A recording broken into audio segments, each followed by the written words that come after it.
Ertiga എന്ന് പറയുന്ന വാക്കിൻ്റെ അർത്ഥം എന്താണെന്ന് ആലോചിച്ചിട്ടുണ്ടോ? പല വാഹന നിർമ്മാണ കമ്പനികളും സുസുക്കി എന്ന് പറയുന്ന വാഹന നിർമ്മാണ കമ്പനിയുടെ ഭാഗത്തു നിന്ന് വാങ്ങിയിട്ട് ലോകത്താകമാനം റീബാഡ്ജ് ചെയ്ത് വിൽക്കപ്പെടുന്ന ഒരു മോഡലിൻ്റെ കൂടെയാണ് നമ്മളുള്ളത്. അല്ലെങ്കിൽ ആ ഒരു മോഡലിൻ്റെ ഏറ്റവും പുതിയ 2022 മോഡൽ ഫേസ് ലിഫ്റ്റിൻ്റെ കൂടെയാണ് ഇന്ന് നമ്മളുള്ളത്. അതാണ് മാരുതി സുസുക്കിയുടെ ഏറ്റവും പുതിയ എർട്ടിക. ഇന്നത്തെ വീഡിയോയിൽ നമ്മൾ പങ്കുവെക്കാൻ പോകുന്നത് ഈ വാഹനത്തിൻ്റെ വിശേഷങ്ങളും ഇതിൻ്റെ പ്രത്യേകതകളുമാണ്. എല്ലാ കൂട്ടുകാർക്കും നമ്മളുടെ പുതിയൊരു വീഡിയോയിലേക്ക് ഹൃദ്യമായ സ്വാഗതം.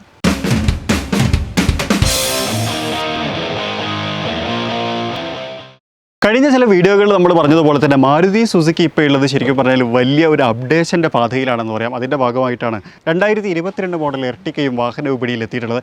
ശരിക്കും പറഞ്ഞാൽ നമ്മൾ XL6 കണ്ടിട്ടുണ്ടായിരുന്ന 6 സ്പീഡ് ഓട്ടോമാറ്റിക്, അതായത് ടോർക്ക് കൺവേർട്ടർ ഓട്ടോമാറ്റിക്കും പാഡിൽ ഷിഫ്റ്റേഴ്സും ആദ്യം അനൗൺസ് ചെയ്തത് എർട്ടിക്കയിലായിരുന്നു. പക്ഷേ നമ്മൾ ആദ്യം എക്സ്പീരിയൻസ് ചെയ്തത് XL6 പക്ഷേ അൺഫോർച്ചുനേറ്റ്ലി ഇപ്പോഴും എർട്ടിക്കയുടെ ഓട്ടോമാറ്റിക് എത്താത്തതുകൊണ്ട് നമ്മളിപ്പം ഡ്രൈവ് ചെയ്യുന്ന മാനുവലാണ്. അടുത്ത വീഡിയോയിൽ നമ്മൾ ഓട്ടോമാറ്റിക്കിനെ കുറിച്ച് പറയുന്നതായിരിക്കും എന്നതാണ്. അപ്പോൾ എന്തായാലും ഇതിൽ വന്നിട്ടുള്ള പ്രധാനപ്പെട്ട ചേഞ്ചുകളെ കുറിച്ചാണ് നമ്മൾ ഇന്നത്തെ വീഡിയോയിൽ എക്സ്പ്ലെയിൻ ചെയ്തത്. അതിൻ്റെ മുന്നേ തന്നെ ഒരു കാര്യം കൂടി പറയാം. ഞാൻ ഇൻട്രോയിൽ പറഞ്ഞ പോലെ തന്നെ ഒരുപാട് രാജ്യങ്ങളിൽ റീബ്രാൻഡ് ചെയ്തിട്ടുണ്ട് എന്ന് പറഞ്ഞു. അതിൻ്റെ ഭാഗമായിട്ട് VXi എന്ന് പറയുന്ന പേരിൽ മസ്ദ ഈ വാഹനത്തെ ഇന്തോനേഷ്യൻ മാർക്കറ്റിൽ റീബ്രാൻഡ് ചെയ്ത് ഇറക്കിയിട്ടുണ്ട്. അതുപോലെ തന്നെ മലേഷ്യയിൽ പ്രോട്ടോൺ എന്ന് പറയുന്ന കമ്പനി പ്രോട്ടോൺ എർട്ടിക എന്ന പേരിൽ ഇറക്കിയിട്ടുണ്ട്.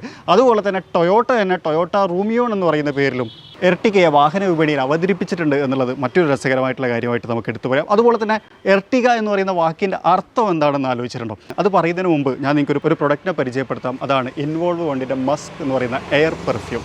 ഇത് ശരിക്കും പറഞ്ഞാൽ എയർ പെർഫ്യൂമാണ്, പ്യൂരിഫയർ അല്ല. ഇതിൻ്റെ പ്രത്യേകത എന്താ വെച്ച് കഴിഞ്ഞാൽ വാഹനത്തിനകത്ത് നല്ല സുഗന്ധം ക്രിയേറ്റ് ചെയ്യുമെന്നുള്ളതാണ്. നല്ല രസമുള്ള സ്മെല്ലാണ് മസ്ക്. ശരിക്കും ഞാൻ ഇഷ്ടപ്പെട്ട ഫ്രാഗ്രൻസിൽ ഒന്നാണ്. പക്ഷേ ഓവറായിട്ട് തലവേദന ഉണ്ടാക്കുന്ന പോലത്തെ സ്മെല്ലും കാര്യങ്ങളൊന്നുമില്ല. ഭയങ്കര ലൈറ്റാണ്. മാത്രമല്ല നമുക്ക് സ്മെല്ലിനെ അഡ്ജസ്റ്റ് ചെയ്യാനും പറ്റും. ഇതിൻ്റെ ഒരു ഫീച്ചർ ഉപയോഗിച്ചിട്ടുണ്ടോ? ഇത് നമുക്ക് ഓപ്പൺ ചെയ്യാനും ക്ലോസ് ചെയ്യാനുള്ള ഒരു ഫെസിലിറ്റി ഉണ്ട്. അതുകൊണ്ട് തന്നെ ഇത് നമുക്ക് അഡ്ജസ്റ്റ് ചെയ്യാൻ പറ്റുന്ന തരത്തിലാണ്. അതുപോലെ തന്നെ ഇതിൻ്റെ ഏറ്റവും വലിയ ഹൈലൈറ്റ് എന്ന് പറഞ്ഞാൽ ഇതിനകത്ത് കെമിക്കൽ ലിക്വിഡുകളൊന്നും തന്നെ ഇല്ല കേട്ടോ. ഒരു ഉടൻ പോകത്തൊരു ഭാഗങ്ങളാണ് ഇതിനകത്തുള്ളത്. അതുകൊണ്ട് തന്നെ പൊട്ടിത്തെറിക്കാനും അതുവഴി ഉണ്ടാവാവുന്ന അപകടങ്ങൾക്കും ഒന്നും സാധ്യതയില്ല എന്നുള്ളതാണ്. 350 രൂപയോളാണ് ഇതിൻ്റെ വില വരുന്നത്. നിങ്ങൾക്ക് താഴെ ഡിസ്ക്രിപ്ഷനകത്ത് ലിങ്കും കാര്യങ്ങളൊക്കെ കിട്ടും. അത് ഉപയോഗിച്ച് വാങ്ങാൻ പറ്റും. ഒരു കൂപ്പൺ കോഡും കൂടി ഞാൻ അതിൻ്റെ കൂടെ മെൻഷൻ ചെയ്തിട്ടുണ്ട്. അത് ഉപയോഗിച്ച് കഴിഞ്ഞാൽ നിങ്ങൾക്കൊരു 10% ഡിസ്കൗണ്ട് നമ്മളുടെ വക കിട്ടുകയും ചെയ്യും എന്നുള്ളതാണ്. അപ്പോൾ ആവശ്യമുള്ള ആൾക്കാരൊക്കെ താഴെ ഡിസ്ക്രിപ്ഷനകത്ത് ചെക്ക് ചെയ്ത് നോക്കുക. ഇവിടെ നമ്മൾ എർട്ടികയിലേക്ക് വരികയാണെങ്കിൽ എർട്ടിക എന്ന് പറയുന്ന വാക്കിൻ്റെ അർത്ഥം ആർട്ടിക എന്നിൽ നിന്ന് ജനറേറ്റ് ചെയ്താണെന്ന് പറയാം. ആർട്ടിക എന്ന് പറയുന്ന ഇന്തോനേഷ്യൻ ഭാഷയാണ്. അതിൽ ആർ എന്നതിനെ റെപ്രസെൻറ്റ് ചെയ്യുന്നത് റോ എന്നതിനെയും ടിക എന്ന് പറയുന്നത് 3 എന്ന് പറയുന്ന അക്ഷരത്തെയാണ്.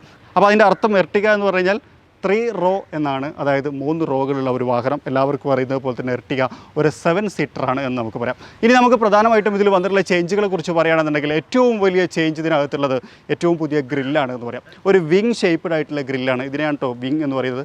വിങ്സിനെ പോലെയുള്ള ഒരു ഗ്രില്ല് കൊടുത്തിട്ടുണ്ട്. അതുപോലെ തന്നെ ഇവിടെ നമുക്ക് ഹെഡ് ലാമ്പ് കാണാം. ഹെഡ് ലാമ്പിൽ അങ്ങനെ കാര്യമായിട്ടുള്ള ചേഞ്ചുകളൊന്നും ഇല്ല എന്ന് പറയാം. വേറെ കാര്യമായിട്ടുള്ള ചേഞ്ചുകളൊന്നും തന്നെ നമുക്ക് ഫ്രണ്ടിൽ പറയാനില്ല. എല്ലാം നമ്മൾ കണ്ട് ശീലിച്ച എലമെൻറ്റുകളാണ്. വലിയൊരു MPV ആണ്, എല്ലാവർക്കും അറിയുന്നത് പോലെ തന്നെ. ഇനി നമ്മുടെ സൈഡിലേക്ക് വന്നു കഴിഞ്ഞാൽ സൈഡിൽ ഡയമെൻഷൻ്റെ കാര്യത്തിലൊന്നും കാര്യമായിട്ടുള്ള ചേഞ്ചുകളില്ല. പ്രധാനമായിട്ടും വന്നിട്ടുള്ള ചേഞ്ച് എന്ന് പറഞ്ഞു കഴിഞ്ഞാൽ അലോയ് വീലിനകത്തുള്ളതാണ്. ഒരു 15 ഇഞ്ച് അലോയ് വീൽ തന്നെയാണ് ഈ വാഹനത്തിനകത്തുള്ളത്. പക്ഷേ ഒരു ഡയമണ്ട് കട്ട് അലോയ് വീലാണ് ഇപ്രാവശ്യം ക്രമീകരിച്ചിട്ടുള്ളത് എന്നതാണ്.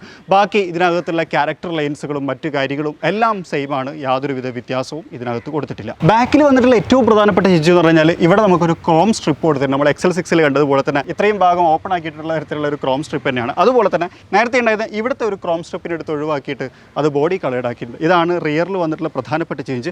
ബാക്കി എല്ലാം തന്നെ ഈ വാഹനത്തിനകത്ത് സെയിമാണ്. അതായത് വോൾവോയിൽ നിന്ന് ഇൻസ്പയർ ആയതുപോലെ തന്നെയുള്ള ടെയിൽ ലാമ്പ് യൂണിറ്റ് അവിടെ കാണാം. പാർക്കിംഗ് സെൻസറുകൾ, റിഫ്ലക്ഷൻ തുടങ്ങിയിട്ടുള്ള കാര്യങ്ങളും ഇവിടെ തന്നെ ഉണ്ട് എന്നാണ്. ഇനി ബൂട്ട് സ്പേസിനെ കുറിച്ച് പറയുകയാണെന്നുണ്ടെങ്കിൽ മാനുവലി ഓപ്പൺ ചെയ്യുന്ന ടെയിൽ ഗേറ്റ് ആണ്. 200 ലിറ്ററോളമാണ് ബൂട്ട് കപ്പാസിറ്റി വരുന്നത്. ഈ കളർ ചേഞ്ച് പുതിയ ഇതിനകത്ത് വന്നിട്ടുള്ള നല്ലൊരു ചേഞ്ചാന്ന് പറയാം. കാരണം നേരത്തെ ഉണ്ടായിരുന്നത് ഫുള്ള് ബൂട്ടിലൊക്കെ തന്നെയും ഒരു ബീജ് കളറായിരുന്നെങ്കിൽ ഈ പ്രാവശ്യം അവിടെ ഒരു ഗ്രേ കളറിനെ ഇൻകോർപ്പറേറ്റ് ചെയ്തിട്ടുണ്ട്. അതുപോലെ തന്നെ ഇവിടുത്തെ സ്റ്റോറേജ് സ്പേസ് നൈസ് ഒരു യൂട്ടിലിറ്റി സ്പേസ് പോലെ നമുക്ക് കൊടുത്തിട്ടുണ്ട്. 210 ലിറ്റർ ബോർഡ് സ്പേസ് ഇപ്പോൾ ഈ വാഹനത്തിനകത്തുണ്ട് എന്ന് പറയാം. എല്ലാ റോയും കൂടി ഫോൾഡ് ചെയ്ത് കഴിഞ്ഞാൽ നമുക്കൊരു 800 വരെ എക്സ്റ്റെൻഡ് ചെയ്യാൻ പറ്റും എന്നുള്ളതാണ്. ഈ സീറ്റുകളുടെ പ്രത്യേകത എന്ന് പറഞ്ഞാൽ റിക്ലൈൻ ചെയ്യാൻ പറ്റും. 3 വേ ഇത് റിക്ലൈൻ ചെയ്യാം. ഒന്ന് ഇത് നമുക്ക് ഫുള്ളി ഫോൾഡ് ചെയ്യാൻ പറ്റും. അതുപോലെ തന്നെ ഇങ്ങോട്ട് പൊക്കി കഴിഞ്ഞാൽ ഇതൊന്ന് ഫസ്റ്റ് റിക്ലൈനിങ് ഓപ്ഷൻ. ഒന്നും കൂടി ഇതാക്കി കഴിഞ്ഞാൽ ഉണ്ടോ കുറച്ചുകൂടെ 2, ഇതൊന്നും കൂടി ആക്കി കഴിഞ്ഞാൽ 3. അങ്ങനെ 3 സ്റ്റെപ്പായിട്ട് നമുക്ക് റിക്ലൈൻ ചെയ്യാൻ പറ്റും എന്നുള്ളതാണ്. ഇതിലാണ് എക്സ്റ്റീരിയറിനെ കുറിച്ച് നമുക്ക് പറയാനുള്ളത്. ഇനി നമുക്ക് ഇൻറ്റീരിയറിൽ എന്തൊക്കെ മാറ്റങ്ങളുണ്ടെന്ന് നോക്കാം. ഇനി നമ്മൾ അകത്തേക്ക് വരുന്ന സമയത്ത് ആദ്യത്തെ ചേഞ്ച് വരാനുള്ളത് ഡോറിലാണ്. നമ്മൾ XL6 കണ്ടതുപോലെ തന്നെ ഇതിനകത്തൊരു മെറ്റാലിക് ടീക്ക് വുഡ് ഡിസൈൻ ഇവിടെ കൊടുത്തിട്ടുണ്ട്. പക്ഷേ XL6 അത്ര പ്രീമിയം അല്ല, കുറച്ച് കുറവുണ്ട്. കാരണം ഒരു ക്രോം ഗാർണിഷൊക്കെ ഇതിനകത്ത് നിന്ന് എടുത്ത് ഒഴിവാക്കിയിട്ടുണ്ടെന്നുള്ള ബാക്കി എല്ലാ കാര്യങ്ങളും അവിടെ തന്നെ കാണാം. അതായത് പവർ വിൻഡോ കൺട്രോളും മ്യൂസിക് സിസ്റ്റം ഒക്കെ കാണാം. ഇനി നമ്മൾ സീറ്റിലേക്ക് വന്നു കഴിഞ്ഞാൽ സീറ്റിനകത്ത് രസകരമായിട്ടുള്ളൊരു ഫാബ്രിക് അപ്പോൾസിയാണ് ഇത്തവണ കൊടുത്തിട്ടുള്ളതെന്ന് പറയാം. കാരണം ഫുള്ളി ബീജ് എന്നുള്ളൊരു കോൺസെപ്റ്റ് ഒഴിവാക്കിയിട്ട് ഇടയ്ക്കൊരു ഗ്രേ കളറും കൂടി മിക്സ് ആയിട്ടൊരു ഡുവൽ ടോൺ ഇൻറ്റീരിയർ ആക്കി മാറ്റിയിട്ടുണ്ട്. എന്നുള്ള രസമുണ്ട് എന്ന് പറയാം. അതുപോലെ തന്നെ സ്റ്റിയറിംഗ് വീലിലേക്ക് വന്നു കഴിഞ്ഞാൽ സ്റ്റിയറിംഗ് വീലും ഒരു ഗ്രേ കളറിലാണ് ക്രമീകരിച്ചിട്ടുള്ളത്. അതുപോലെ തന്നെ ഡാഷ് ബോർഡിലേക്ക് നോക്കി കഴിഞ്ഞാൽ നമ്മൾ നേരത്തെ കണ്ട പോലെ തന്നെ ആ ഒരു മെറ്റാലിക് വുഡ് ട്രിം അത് നല്ല ഭംഗിയുണ്ടെന്ന് കാണാം. ആ ഒരു ടീക്ക് വുഡ് ഡിസൈൻ ബാക്കിയെല്ലാം തന്നെ സെയിം ആണ്. അതുപോലെ തന്നെ ഇവിടെ നമ്മൾ ബലീനോയിലൊക്കെ കണ്ടതുപോലെ തന്നെ ഏറ്റവും പുതിയ സ്മാർട്ട് പ്ലേ പ്രോ സിസ്റ്റം ഇതിനകത്ത് കൊടുത്തിട്ടുണ്ട്. പക്ഷേ ഇതിനകത്ത് നേരത്തെ നമ്മൾ കണ്ടതുപോലെ തന്നെയുള്ള അല്ലെങ്കിൽ ബലീനോയിലും XL6 കണ്ടപോലെ 360 degree camera, ventilated seat, head up display ഒന്നും തന്നെ ഇല്ല. എനിക്കൊന്നും അതൊക്കെ ഒരു പക്ഷേ നെക്സയിൽ തന്നെ ഒതുങ്ങി നിൽക്കുമോ എന്ന് എനിക്കറിയില്ല.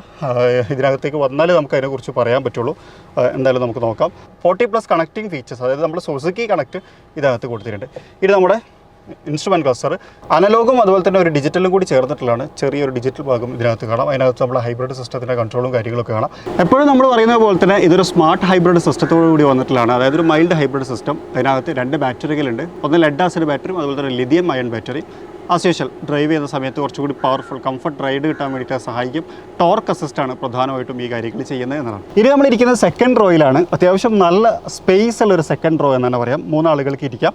അത്യാവശ്യത്തിന് നല്ല ലെഗ് റൂമും അതുപോലെ തന്നെ അത്യാവശ്യം നല്ല ഹെഡ് റൂമും ഈ വാഹനത്തിനകത്ത് അവൈലബിൾ ആണ്. സെക്കൻഡ് റോ പാസഞ്ചേഴ്സിന് വേണ്ടിയിട്ട് ഇവിടെ AC വെന്റുകൾ കൊടുത്തിട്ടുണ്ട്. 3 വേ കൺട്രോൾ ചെയ്യാൻ പറ്റുന്നതാണ്. ഇതിൻ്റെ ഒരു കണ്ടിന്യൂഷൻ ആയിട്ട് ഫ്രണ്ട് ഭാഗത്ത് ഇതിനെ സക്ക് ചെയ്യാനുള്ള ഓപ്ഷനും ഫ്രണ്ട് ഭാഗത്ത് കാണാൻ കഴിയുന്നതാണ്.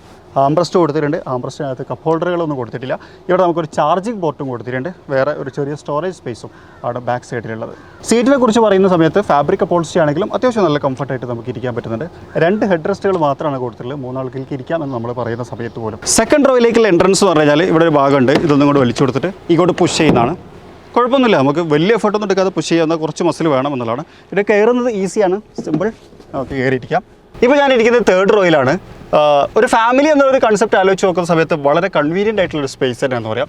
തല എനിക്ക് മുട്ടുന്നില്ല കേട്ടോ. എനിക്കിവിടെ ഇനിയും 4 വിരലിൻ്റെ ഗ്യാപ്പ് ശരിക്കും എനിക്കുണ്ട്. അതുകൊണ്ട് ഹെഡ് റൂമിൻ്റെ കാര്യത്തിൽ ഞാൻ ഭയങ്കര ഹാപ്പിയാണ്. അപ്പോൾ തന്നെ ലെഗ് റൂമിൽ എനിക്ക് ഒരു വിരലിൻ്റെ ഗ്യാപ്പ് പറയാനൊന്നുമില്ല. പക്ഷേ എൻ്റെ കാലതിലേക്ക് ജസ്റ്റ് ടച്ച് ചെയ്തുകൊണ്ട് നിൽക്കുന്ന പോലെയാണ് ഉള്ളത്. അതുകൊണ്ട് തന്നെ അത്യാവശ്യം ഞാൻ കംഫർട്ടാണ്. പിന്നെ അതുപോലെ തന്നെ തൈ സപ്പോർട്ടും കാര്യങ്ങളെക്കുറിച്ചൊന്നും ഞാൻ പറയുന്നില്ല. അപ്പോൾ എന്നെ സംബന്ധിച്ചിടത്തോളം എനിക്കിരുന്ന് യാത്ര ചെയ്യാം. പക്ഷേ ലോങ് യാത്രയിൽ എത്ര നേരം ഇരിക്കാൻ പറ്റുമോ എന്നുള്ളത് ശരിക്കും ഒരു ലോങ് യാത്ര നോക്കിയതിന് ശേഷം പറയാൻ പറ്റില്ല. പക്ഷേ ഇപ്പോഴത്തെ ഒരു ഫസ്റ്റ് ഇംപ്രഷൻ എന്നുള്ള രൂപത്തിൽ പറയുമ്പോൾ വളരെ നല്ല രൂപത്തിൽ എനിക്ക് ഇരിക്കാൻ പറ്റുന്നുണ്ട്. ഞാൻ ഭയങ്കര ഹാപ്പിയാണെന്ന് പറയാം. ആ തരത്തിലാണ് തേർഡ് റോ സെറ്റ് ചെയ്തിട്ടുള്ളത്. മാത്രമല്ല തേർഡ് റോ പാസഞ്ചേഴ്സിന് കൺവീനിയൻ്റ് ആയിട്ട് ഇതിനകത്ത് കപ്പ് ഹോൾഡർ അതുപോലെ തന്നെ ചാർജിങ് പോർട്ട് തുടങ്ങിയിട്ടുള്ള കാര്യങ്ങളും തേർഡ് റോയിൽ കൊടുത്തിട്ടുണ്ട്. അപ്പോൾ ഇനി നമ്മൾ ഹുഡ് ഓപ്പൺ ചെയ്ത് ഇതിൻ്റെ ഹൃദയത്തെ പരിശോധിക്കുകയാണെന്നുണ്ടെങ്കിൽ മാനുവൽ ഓപ്പണിംഗ് ആണ്. അതുപോലെ തന്നെ നമ്മൾ ഇട്ടുകൊണ്ട് ക്ലോസ് ചെയ്യുന്ന സിസ്റ്റമാണ്.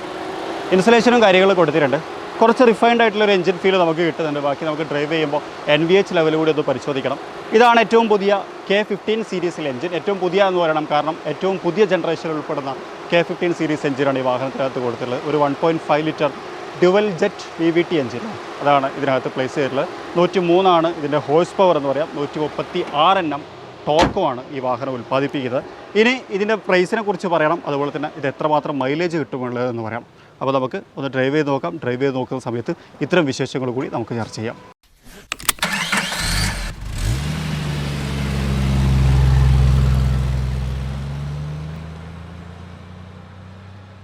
പുതിയ എർട്ടിക അത് ഡ്രൈവിന് വേണ്ടി എടുത്തിരിക്കുകയാണ്. ശരിക്കും പറഞ്ഞാൽ നമ്മളിപ്പോൾ ഓടിക്കുന്ന മാനുവലാണ്.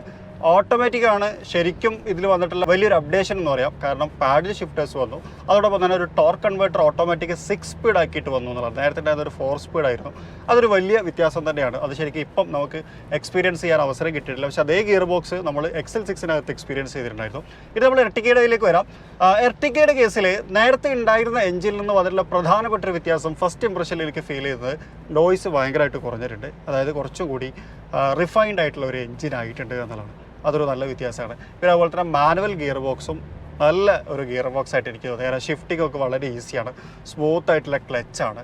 അതുപോലെ തന്നെ ഭയങ്കര എന്താ പറയുക കംഫർട്ടാണ് ഡ്രൈവ് ചെയ്യാൻ. പിന്നെ വലിയൊരു MPV ആണ്. നമ്മളിതിപ്പം വാഹനം റോട്ടിലേക്ക് കൊണ്ടുപോകുന്ന സമയത്തൊക്കെ അത്ര വലിയൊരു ഫീൽ എന്ന് പറയുന്നത്. പക്ഷേ എന്നിരുന്നാൽ ഒരു MPV ഓടിക്കുന്ന ഫീലൊക്കെ നമുക്ക് കിട്ടുന്നുണ്ടെന്ന് പറയാം അല്ലേ.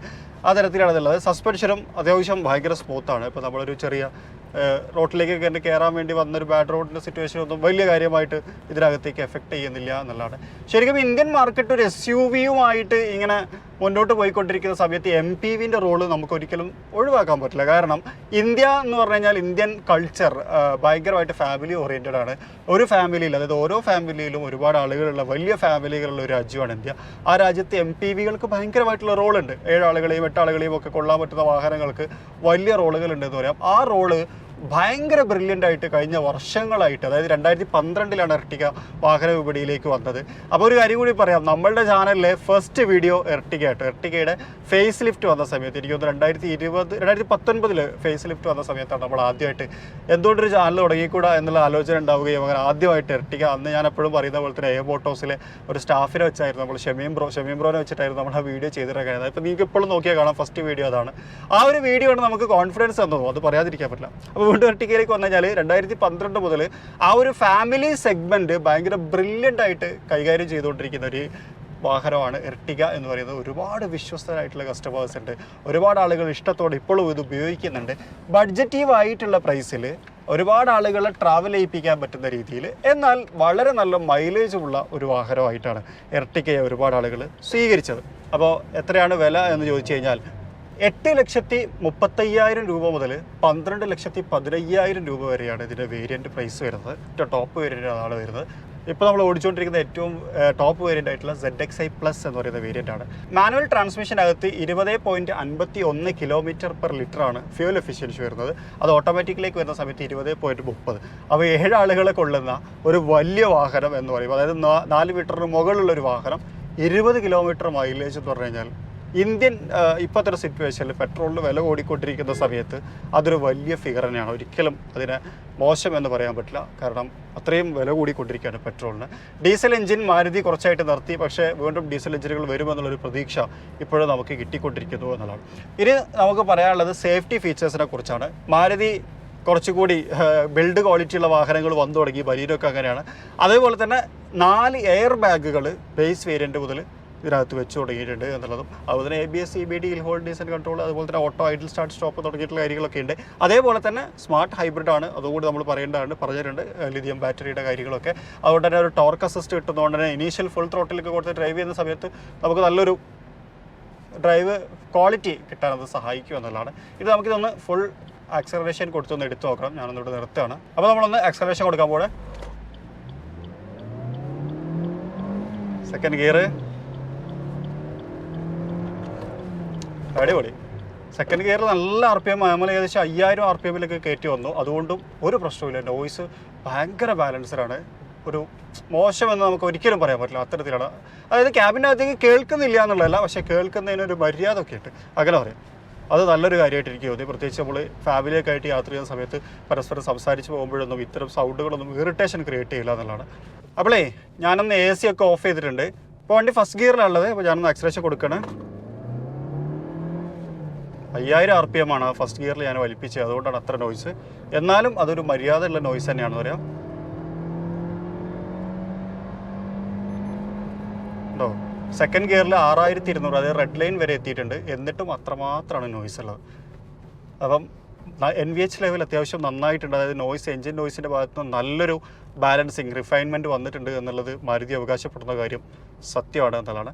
പിന്നെ ഇനി ചില കാര്യങ്ങളെക്കുറിച്ച് പറയാനുള്ളത്, ഫ്രണ്ടിലെ കപ്പ് ഹോൾഡറുകൾ വെന്റിലേറ്റഡ് ആണ്. ഫ്രണ്ടിലത്തെ ആംബ്രസ്റ്റ് ലെതറാണ്. അത് ബാക്കിലേക്ക് വരുന്ന സമയത്ത് ഫാബ്രിക് അപ്പോൾസ്റ്റിയാണ്. ഇതിനകത്ത് ലെതർ എലമെൻറ്റുകൾ കൊടുത്തിട്ടില്ല. ഒന്ന് ഈ കൈ വെക്കുന്ന ഭാഗവും അതുപോലെ തന്നെ ഈ ആംബ്രസ്റ്റിൽ മാത്രമാണെന്നാണ് എനിക്ക് തോന്നിയത്.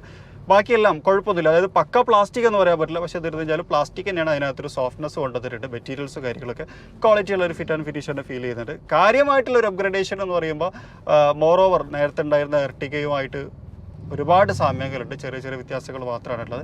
പിന്നെ അതുപോലെ തന്നെ XL6-നിട്ടും വലിയൊരു സാദൃശ്യം എർട്ടിഗയ്ക്കുണ്ട്. കാരണം എർട്ടിഗയുടെ പ്ലാറ്റ്ഫോം തന്നെയാണ് XL6 ഉപയോഗിക്കുന്നത്. ഒരുപാട് ഡിസൈൻ എലമെൻറ്റുകൾ എർട്ടിഗയും XL6-ഉം തമ്മിൽ ഷെയർ ചെയ്തുകൊണ്ടിരിക്കുന്നുണ്ട്. അപ്പോൾ എന്തായാലും പുതുതായിട്ട് വന്നിട്ടുള്ള എർട്ടിഗ എന്ന് പറയുന്ന മോഡലിൻ്റെ വിശേഷങ്ങളാണ് ഇത്ര നേരം നമ്മൾ പറഞ്ഞുകൊണ്ടിരുന്നത്. ഇനി ഇതൊന്ന് ടെസ്റ്റ് ഡ്രൈവ് ഇടണം അല്ലെങ്കിൽ വാങ്ങണം എന്നൊക്കെ ആഗ്രഹിക്കുന്ന ആളുകളുണ്ടെന്നുണ്ടെങ്കിൽ തീർച്ചയായിട്ടും ഡിസ്ക്രിപ്ഷനിൽ നമ്മൾ AM മോട്ടോഴ്സിൻ്റെ നമ്പറുണ്ട്, നിങ്ങൾക്ക് അതിനകത്ത് വിളിക്കാം. മാരുതി നേരിട്ട് ഓരോ ഡീലർഷിപ്പിൻ്റെയും സെയിൽസിനും അതുപോലെ തന്നെ അവരുടെ സർവീസ് അങ്ങനെ തുടങ്ങിയിട്ടുള്ള നല്ല നല്ല കാര്യങ്ങളെ ആസ്പദമാക്കിയിട്ട് അവാർഡുകളൊക്കെ കൊടുക്കാറുണ്ട്. അങ്ങനെ ഏറ്റവും മികച്ച സർവീസ് സെൻ്ററുകൾക്ക് കിട്ടുന്ന റോയൽ പ്ലാറ്റിനം അവാർഡ് കിട്ടിയിട്ടുള്ള ഒരു ഡീലർഷിപ്പാണ് മോട്ടോഴ്സ് എന്ന് പറയുന്നത്. അപ്പോൾ അവരെ വിളിച്ചു നോക്കാം. അപ്പോൾ ആ ഒരു റോയൽ ഫീൽ നമുക്കും കിട്ടുമല്ലോ. അപ്പോൾ അത് ഉപയോഗപ്പെടുത്താമെന്നാണ് അതിൻ്റെ നമ്പറും കാര്യങ്ങളും ഡിസ്ക്രിപ്ഷനകത്ത് കൊടുത്തിട്ട് ഏറ്റവും പുതിയ എർട്ടിഗ എന്ന് പറയുന്ന മോഡലിൻ്റെ വിശേഷങ്ങൾ വളരെ ക്വിക്കായിട്ട് ചേഞ്ചുകൾ മാത്രം പറഞ്ഞ് പരിചിതമായ വണ്ടിയിൽ വന്ന മാറ്റങ്ങളെക്കുറിച്ച് മാത്രം പരിചയപ്പെടുത്തിയിട്ടുള്ള ഒരു എപ്പിസോഡായിരുന്നു. നിങ്ങൾക്ക് ഇഷ്ടപ്പെട്ടിട്ടുണ്ടോ എന്ന് വിചാരിക്കുന്നു. ഇഷ്ടപ്പെട്ട് ലൈക്ക് ചെയ്യാൻ മറക്കരുത്, അതുപോലെ തന്നെ സബ്സ്ക്രൈബ് ചെയ്യാൻ മറക്കരുത്. അപ്പോൾ മറ്റൊരു വീഡിയോയിൽ മറ്റൊരു വിശേഷമായിട്ട് കാണാം. അതുവരെ ചെറിയൊരു ബ്രേക്ക്.